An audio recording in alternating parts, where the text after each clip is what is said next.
Highway પાસે આવેલ ગટરમાં બાઇક ખાબકતા દાદા પૌત્રને ઈજા.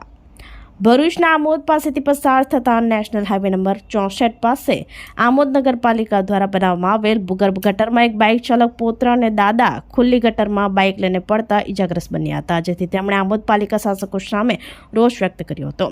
આમોદ પાસેથી પસાર થતા નેશનલ હાઈવે નંબર 64 ઉપર ભૂગર્ભ ગટરની લાઇન રિપેરિંગ કરવા માટે આમોદ નગરપાલિકા દ્વારા લાઇન ખોદવામાં આવી હતી, જે લાઇન ઘણા સમયથી રિપેરિંગ કરી દેવામાં આવી હતી, પરંતુ ગટર પૂરવાની પાલિકાએ તસદી ન લેતા તેનો ભોગ સામાન્ય લોકોએ બનવાનો વારો આવ્યો હતો.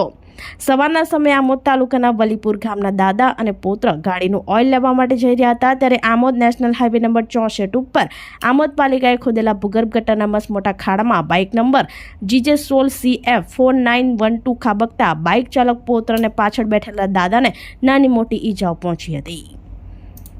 ભરૂચથી રિપોર્ટર અવી સૈયદ, સંકલ્પ ન્યૂઝ. મારું ગામ વલીપુર, મારું નામ ભાષણભાઈ મગનભાઈ છે. હું જંબુસર જતો હતો વળી લેવા, અને અમે દુકાનેથી અમે આવતા હતા તે બાઇક આવી આ રસ્તામાં અંદર ખાડો છે રસ્તામાં, અને બાઇક આવવાથી અમારી ગાડી ખાડામાં ઉતરી ગઈ. વાગ્યું છે, થોડુંક હાથમાં વાગ્યું છે અને છાતીમાં થોડુંક વાગેલું છે. મારું નામ પિન્ટુ છે, હું વલીપુરનો છે. હું આ ઓઇલ લેવા આવ્યો હતો અને મારી ગાડી ખાધા પછી મને ને મારા દાદાને વાગ્યું. બચ્ચો કા ઘર પાસે આવ્યો.